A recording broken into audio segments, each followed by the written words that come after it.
শুরু করছি মিওসিস কোষ বিভাজন। মিওসিস কোষ বিভাজনের অল্প বিস্তর মাধ্যমিক স্তরে ছিল, উচ্চ মাধ্যমিক স্তরে ডিটেলে রয়েছে। প্রথমে মিওসিস কোষ বিভাজনের কিছু হিস্ট্রি সম্পর্কে জানব, অর্থাৎ এর আবিষ্কার এবং যে ইন্ট্রোডাকশন, কে মিওসিস নামটি ইন্ট্রোডিউস করেছিলেন সে সম্পর্কে জানব। মিওসিস কোষ বিভাজনটি প্রথম ডিসকভার করেন 1876-এ বিজ্ঞানী অস্কার হার্ডউইগ।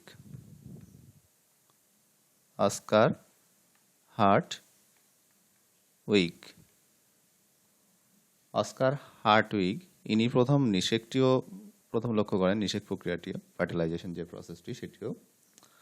প্রথম সি আর্চিন বলে একটি একাইনোডার্মাটা পর্বের প্রাণী,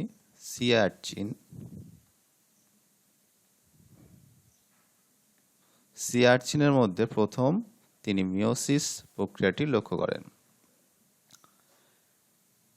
এবং এই প্রক্রিয়াটির মিওসিসের একটি গুরুত্বপূর্ণ ঘটনা হলো ক্রসিং ওভার নামটি সম্পর্কে তোমরা পূর্বে পরিচিত। এই ক্রসিং ওভার ঘটনাটি প্রথম লক্ষ্য করেন মিওসিসের 1911 খ্রিস্টাব্দে বিজ্ঞানী থমাস হান্ট মর্গান। প্রথম এই ক্রসিং ওভার ঘটনাটি আবিষ্কার করেন। তার দুটো তথ্য আমরা পেলাম, একটি ক্রসিং ওভারের আবিষ্কর্তা 1911 খ্রিস্টাব্দে বিজ্ঞানী মর্গান, এবং 1876 খ্রিস্টাব্দে মিওসিস প্রক্রিয়াটি আবিষ্কার করেন, সি আর্চিনে লক্ষ্য করেন বিজ্ঞানী Oscar Hartwig. Morgan crossing over ঘটনাটি লক্ষ্য করেছিলেন আমাদের যে ফ্রুট ফ্লাই ড্রসোফিলা, যার সাইন্টিফিক নেম ড্রসোফিলা মেলানোগ্যাস্টারে প্রথম বিজ্ঞানী মর্গান এই ক্রসিং ওভার ঘটনাটি লক্ষ্য করেন। এরপর আমরা মিওসিসের টার্মিনোলজিটি দেখব, মিওসিস টার্মটি কিভাবে উৎপত্তি লাভ করেছে সেটি দেখব। মিওসিস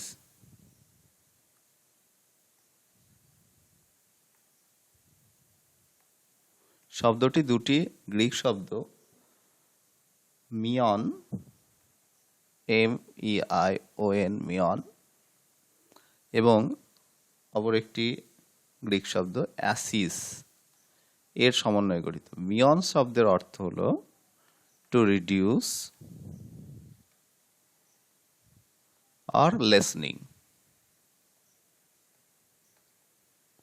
অর্থাৎ যার অর্থ হলো কমানো বা কমা বা হ্রাস। খুব স্বাভাবিক, আমরা বুঝতে পারছি যেহেতু মিওসিস টার্মটি ব্যবহার করা হচ্ছে, তার কারণ টু রিডিউস কেন আসছে এখানে, যেহেতু মিওসিস কোষ বিভাজনের সময় আমরা জানি যে ডিপ্লয়েড একটি কোষ তার ক্রোমোজোম সংখ্যা অর্ধেক হয়ে হ্রাসপ্রাপ্ত হয়ে হ্যাপ্লয়েড সংখ্যক ক্রোমোজোম যুক্ত 4টি কোষ উৎপন্ন হয়। সেই কারণে মিয়ন বা টু রিডিউস এরকম একটি টার্মকে ব্যবহার করা হচ্ছে। আর অ্যাসিস শব্দের অর্থ হলো গ্রিক শব্দ, এটিও স্টেট বা অবস্থা। এই মিওসিস টার্মটি ইন্ট্রোডিউস করেন প্রথম বিজ্ঞানী JB ফার্মার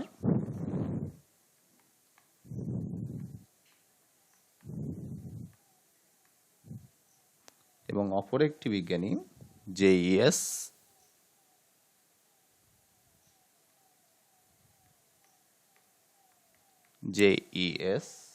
মোরে। এই দুজন বিজ্ঞানী JB ফার্মার এবং JES মোরে প্রথম মিওসিস টার্মটি ইন্ট্রোডিউস করেন। মিওসিস কোষ বিভাজন যে কোষগুলিতে সাধারণত আমরা দেখতে পাই সেই কোষগুলিকে মিওসাইট কোষ বলা হয়। যে ধরনের কোষে মিওসিস কোষ বিভাজন দেখতে পাওয়া যায় তাদেরকে বলা হয় মিওসাইট কোষ। এরকম কয়েকটি মিওসাইট কোষ, যেমন বিভিন্ন ধরনের গ্যামেটোসাইটগুলি, গ্যামেটোসাইট কোষ যেগুলি সেগুলি গ্যামেটোসাইট কোষগুলি আবার দুই ধরনের হয় আমরা জানি। একটি হলো যেমন স্পারমাটোসাইট, যেটি পুরুষ দেহে তৈরি হয়, অপরটি হলো ওসাইট কোষ, যে কোষটি স্ত্রী দেহে তৈরি হয়। এই সমস্ত কোষগুলি, এই ধরনের মিওসাইট কোষগুলি হিউম্যান হোক বা অন্য কোনো প্রাণীদেহের যে প্রাইমারি যে সেক্স অর্গান যেগুলো আছে সেইগুলোতে এই ধরনের স্পারমাটোসাইট ওসাইট কোষ তৈরি হয়। এই কোষগুলি মিওসিস কোষ বিভাজনের মাধ্যমেই যে জনন কোষ স্পারমাটিড বা ওভাম তৈরি করে। অপর এক প্রকার মিওসিস যাকে বলা হয় স্পোরোসাইট। এই স্পোরোসাইট কোষগুলি থেকে স্পোর উৎপন্ন হয় মিওসিস কোষ বিভাজনের মাধ্যমে। স্পোরোসাইট কোষগুলি অবশ্যই ডিপ্লয়েড টু এন এবং স্পোরগুলি হ্যাপ্লয়েড। একইভাবে গ্যামেটোসাইট যে কোষগুলি এগুলো ডিপ্লয়েড অবস্থায় থাকে, এগুলি জননমাতৃ কোষ, এবং এইগুলি থেকে যখন গ্যামেটগুলি উৎপন্ন হয় তখন সেগুলি হ্যাপ্লয়েড প্রকৃতির হয়। এবং গ্যামেট উৎপাদনকালে যে কোষ বিভাজন প্রক্রিয়াটি আমরা দেখতে পাবো সেটি হলো মিওসিস কোষ বিভাজন।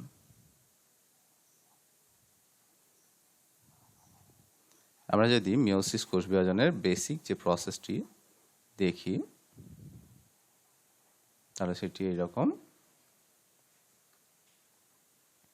মিওসিস শুরু করার আগে আমরা মনে করলাম যে একটি কোষ মিওসিস শুরু করবে, তার আগে অবশ্যই কোষটি একটি ইন্টারফেস দশা থাকবে, একটি ইন্টারফেস দশাকে পাস করে আসবে কোষটি। অর্থাৎ আমরা যে স্পারমাটোসাইট কোষ বা ওসাইট কোষ যেগুলো, গ্যামেটোসাইট কোষ যেগুলো বলা হচ্ছে, অবশ্যই তারাও ইন্টারফেস দিয়ে যে দশাটি যেমন কোষচক্রের ক্ষেত্রে আমরা দেখেছি সেরকমই ইন্টারফেস দশাটি পাস করবে। অর্থাৎ সেক্ষেত্রে আমরা G1, S, G2 এইরকম তিনটি ফেজ দেখতে পাবো, ইন্টারফেস দশা দেখতে পাবো। এবং এখানেও এস দশায় ডিএনএ ডুপ্লিকেশন হবে, তার ফলে এস দশার শেষের দিকে এবং G2 দশাতে আমরা যে ক্রোমোজোমের পরিমাণ, ক্রোমোজোম সেটি ডিপ্লয়েড অবস্থাতেই থাকবে, অবশ্যই ইন্টারফেস ক্রস করছে, এখানে তো কোনো সেল ডিভিশন হচ্ছে না, এবং তার যে ক্রোমোজোম তাহলে 2n থাকছে G2 দশাতে যখন আমরা মিওসিস স্টার্ট করতে যাচ্ছি। এবং ডিএনএর পরিমাণ লক্ষ্য করব এখানেও G2 দশাতে খুব স্বাভাবিক 4C থাকবে। আমরা জানি এর আগে সেল সাইকেলে দেখেছি যে এস দশায় ডুপ্লিকেশনের ফলে 2C থেকে 4C অবস্থায় চলে যায়। এইবার কোষটি যখন ডিভিশনের দিকে এগোবে সেটি মিওসিস হতে পারে বা মাইটোসিস হতে পারে। মিওসিস প্রমোট করার জন্য অনেক সময় বিভিন্ন ধরনের হরমোন, যে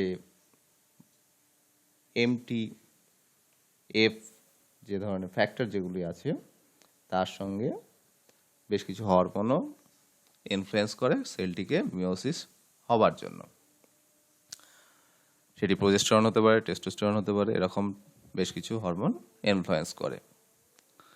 এবার যদি মিওসিসে অংশগ্রহণ করে কোষটি, সেক্ষেত্রে মিওসিস কোষ বিভাজনের সময় আমরা দেখব যে কোষটি দুটো পর্যায়ে মিওটিক সেল ডিভিশনটি হবে মিওসিস। একটিকে বলা হচ্ছে মিওসিস 1, মিওসিস 1 M1 দ্বারা প্রকাশ করলাম, এবং অপর একটি অবস্থা মিওসিস 2। এবার একটি কোষ মিওসিস 1 পাস করার পর মাঝে অপর একটি অনেক সময় একটি ইন্টারভেল, যেমন আমরা কোষচক্রে দেখেছিলাম যে ইন্টারফেস দেখতে পেয়েছিলাম, একটি কোষ বিভাজিত হয়ে আবার পুনরায় বিভাজনের আগে যে ইন্টারভ্যালটার নাম ইন্টারফেজ, ঠিক সেই রকমই মিওসিসের দুটো মিওসিস 1 এবং মিওসিস 2 এর মাঝে একটি ইন্টারভাল দেখতে পাওয়া যায়। একে ইন্টারকাইনেসিস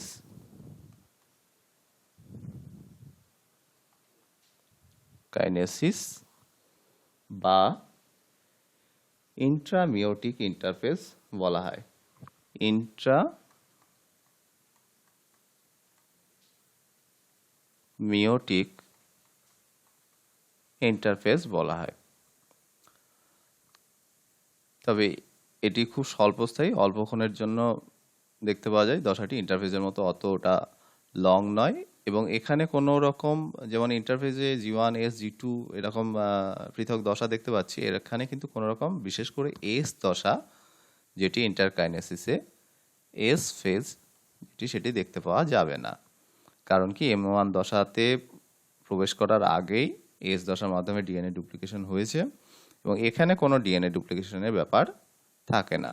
তার মানে M1 থেকে M2 মাঝে এই ইন্টারকাইনেসিস অবশ্যই সব ক্ষেত্রে দেখা যাবে এমন কোনো কথা নেই, তবে বিশেষ কিছু ক্ষেত্রে দেখা যায় যেখানে কোনো ডিএনএ সংশ্লেষ ঘটে না, বিশেষ কিছু প্রোটিন ও আরএনএ সংশ্লেষই ঘটে থাকে। G2 দশার শেষে আমরা মনে করলাম এইরকম একটি কোষ যেটি মিওসিসে অংশগ্রহণ করবে, যার মনে করলাম যে দুটো ক্রোমোজোম রয়েছে।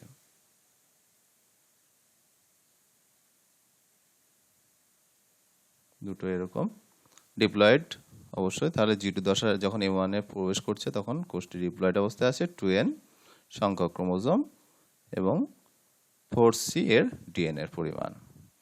এবার M1 শেষে এই কোষটি দুটি কোষে পরিণত হবে। প্রথম মিওসিসের পরে, মিওসিস 1 এর পরে, এবং যেখানে আমরা দেখতে পাবো যে ওই হোমোলোগাস ক্রোমোজোমগুলির একটি করে ক্রোমোজোম ওই দুটি কোষে অবস্থান করছে।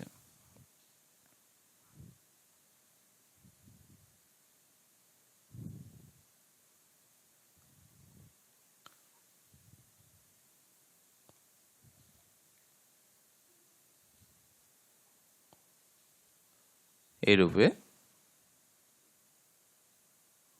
মিওসিস 1 এর পরে তাহলে আমরা বুঝতে পারছি যে এখানে ক্রোমোজোমের সংখ্যা প্রথম মিওসিসের প্রথম বিভাজন দশাতেই হ্রাস পাচ্ছে। এখানে ক্রোমোজোম সংখ্যা তাহলে হয়ে গেল হ্যাপ্লয়েড, এক একটি কোষ হ্যাপ্লয়েড হয়ে গেল, হ্যাপ্লয়েড সংখ্যক ক্রোমোজোম থাকবে মিওসিস 1 এর পরে। এবং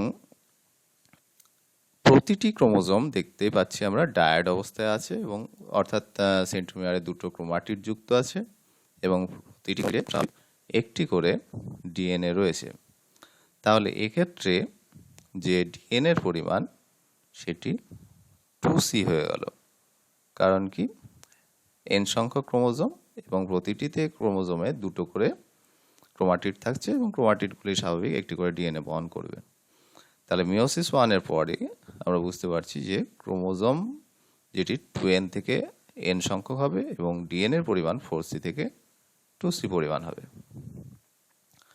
এরপর মিওসিস 2 ইন্টারকাইনেসিস পাস করে মিওসিস 2 হওয়ার পরে আমরা যদি দেখি এই দুটি কোষ পুনরায় আরেকবার বিভাজিত হবে এবং যার ফলে দুটি কোষ একবার করে বিভাজিত হবে। মোট দ্বিতীয় মিওসিস বিভাজনের পরে 4টি মোট কোষ তৈরি হবে হ্যাপ্লয়েড সংখ্যক।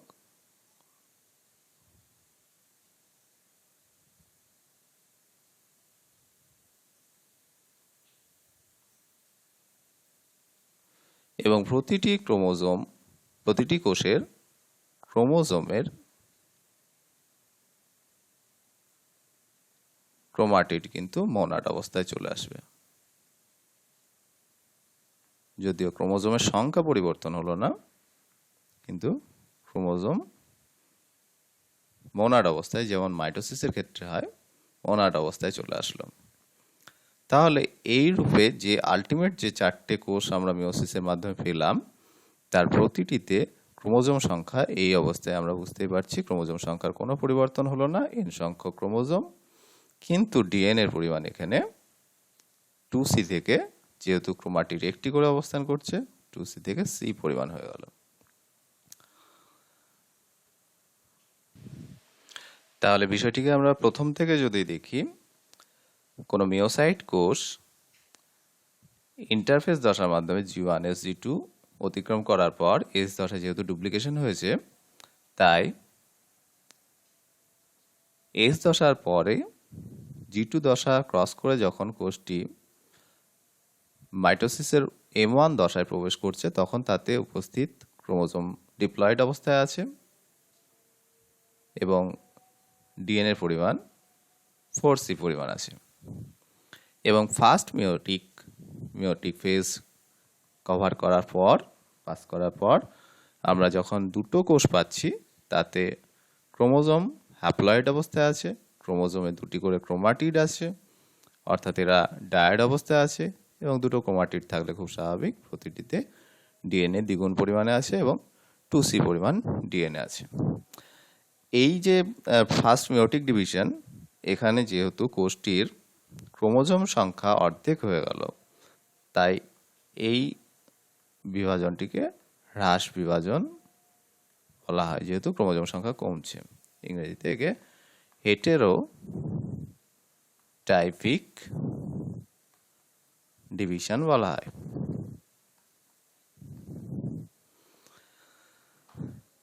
এবার পরবর্তী বিভাজনের সময়, M2 বিভাজনের সময়, যখন M1 থেকে প্রাপ্ত দুটো কোষ M2 বিভাজন হওয়ার সময় এখানে একদম পুরোপুরি মাইটোসিসের মতো সমবিভাজন হচ্ছে, এবং যার ফলে ক্রোমোজোমগুলোর সংখ্যার কোনো পরিবর্তন হচ্ছে না। ক্রোমোজোমগুলো কেবলমাত্র ডায়াড থেকে মোনাড অবস্থায় যাচ্ছে। এখানেও একটি আছে, এখানেও একটি আছে, কিন্তু পার্থক্য হলো এখানে ক্রোমোজোমটি ডায়াড অবস্থা, এখানে মোনাড অবস্থা। অর্থাৎ এক্ষেত্রে প্রতিটি কোষে ক্রোমোজোম সংখ্যা একই থাকছে, হ্যাপ্লয়েডই থাকছে, কিন্তু ডিএনএর পরিমাণ 2C থেকে C হয়ে যাচ্ছে। এরপর আমরা মিওসিস সেল ডিভিশনের বিভিন্ন প্রকারভেদগুলো জানব। মিওসিস কোষ বিভাজনের প্রকারভেদ সম্পর্কে আমরা জানব। মিওসিস কোষ বিভাজন আমরা মূলত 3 ধরনের দেখতে পাবো। একটি প্রকার হলো প্রান্তীয় বা গ্যামেটিক মিওসিস বা টার্মিনাল মিওসিস বলা হয়।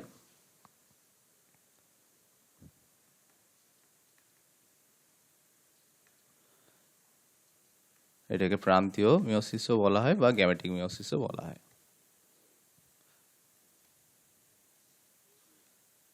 এই প্রকার মিওসিসের ক্ষেত্রে আমরা যদি দেখি, সাধারণত যে সমস্ত জীবগুলির জীবনচক্র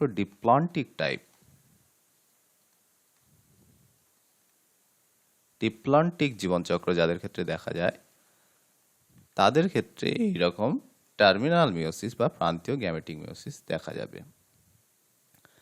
এক্ষেত্রে জীবটিতে মিওসিস কোন পর্যায়ে ঘটে? জীবটির যে ডিপ্লয়েড দশা, জীবনচক্রের সমস্ত অংশ জুড়েই এই ডিপ্লয়েড দশা অবস্থান করে। এই ডিপ্লয়েড দশা বৃদ্ধিপ্রাপ্ত হয়ে জীবটি, 2 ধরনের জীব থাকে, একটি স্ত্রী জীব এবং একটি পুরুষ, 2 প্রকার গ্যামেট উৎপন্ন করে, n সংখ্যক ক্রোমোজোম বিশিষ্ট। এই জীবটি যখন 2 প্রকার এই গ্যামেট উৎপন্ন করছে, তখনই এদের ক্ষেত্রে এইরকম মিওসিস দেখতে পাওয়া যায়, এবং এই গ্যামেটগুলি আবার পুনরায় মিলিত হয়ে জাইগোট, 2n জাইগোট তৈরি করে, এবং 2n জাইগোটটি পুনরায় বৃদ্ধিপ্রাপ্ত হয়ে পূর্ণ জীব তৈরি করে। এক্ষেত্রে দেখতে পাচ্ছি আমরা একটি জীব সমস্ত জীবনচক্রে ডিপ্লয়েড অবস্থা বিরাজ করছে, সেই কারণে ডিপ্লন্টিক জীবনচক্র বলা হচ্ছে, এবং জীবনচক্রের যে ডিপ্লন্টিক জীবনচক্র ডিপ্লয়েড দশাতে জীবটি বৃদ্ধিপ্রাপ্ত হয়ে পরিণত হবার পর গ্যামেট উৎপাদনকালে খুব অল্প সময়ের জন্য সেখানে মিওসিস কোষ বিভাজনের মাধ্যমে মিওসিস গ্যামেট হ্যাপ্লয়েড গ্যামেট উৎপন্ন করছে।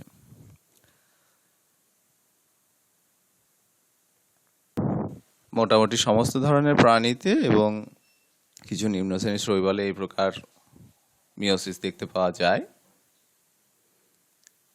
অপর মিওসিস সেটি হলো ইন্টারমিডিয়েট বা অন্তর্বর্তী মিওসিস, বা যেটাকে স্পোরিক মিওসিসও বলা হয়।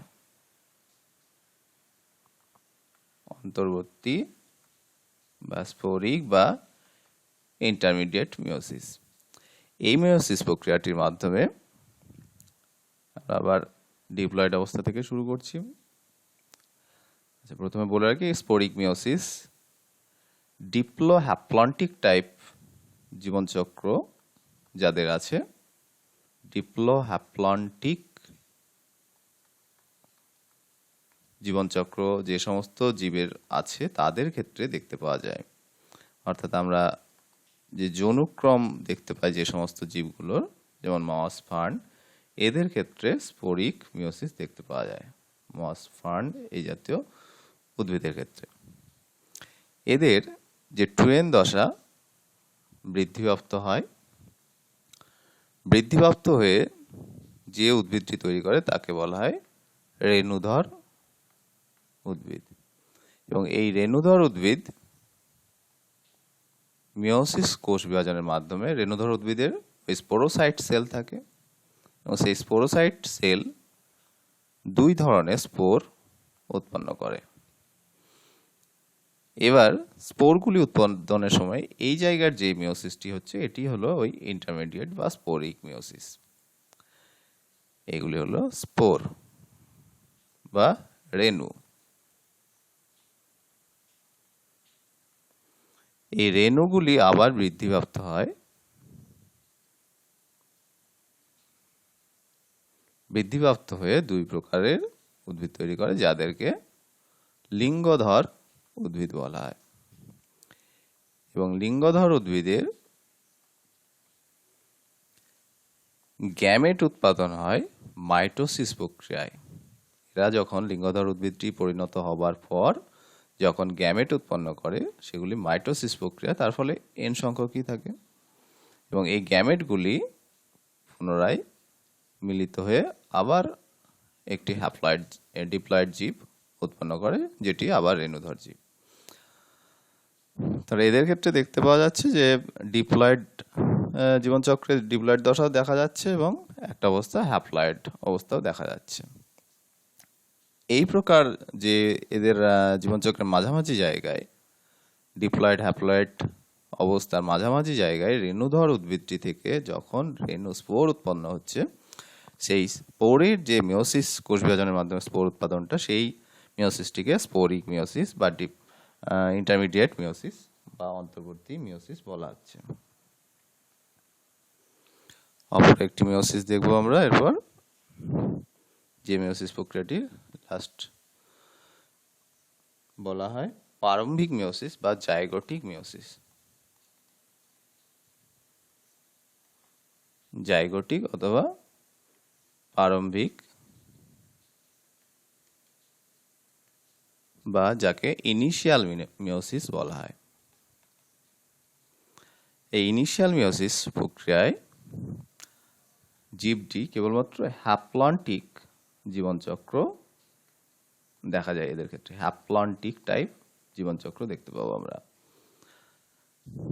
এক্ষেত্রটাই সাধারণত দেখতে পাওয়া যায় স্পাইরোগাইরার ক্ষেত্রে, স্পাইরোগাইরা, মিউকর এই জাতীয় শৈবালের ক্ষেত্রে দেখতে পাওয়া যায়। স্পাইরোগাইরা, মিউকর এদের ক্ষেত্রে এরকম হ্যাপ্লন্টিক জীবনচক্র এবং এর জাইগোটিক বা প্রারম্ভিক বা ইনিশিয়াল মিওসিস প্রক্রিয়াটি, কোষ বিভাজন প্রক্রিয়াটি দেখতে পাওয়া যায়। এক্ষেত্রে যে টুয়েন জাইগোট, এদের এই জাইগোটিক দশা খুব একটা স্থায়িত্ব থাকে না। জাইগোটটি মিওসিস কোষ বিভাজনের মাধ্যমে হ্যাপ্লয়েড জীব উৎপন্ন করে এবং এই হ্যাপ্লয়েড জীবটি জীবনচক্রে বৃদ্ধিপ্রাপ্ত হয়। বৃদ্ধিপ্রাপ্ত হয়ে এরা আবার মাইটোসিসের মাধ্যমে হ্যাপ্লয়েড গ্যামেট তৈরি করে এবং দুই প্রকার গ্যামেট মিলিত হয়ে পুনরায় ডিপ্লয়েড জাইগোট উৎপন্ন হয়। এদের ক্ষেত্রে এই জাইগোট যে অবস্থা এটি খুব একটা বেশি স্থায়িত্ব পায় না।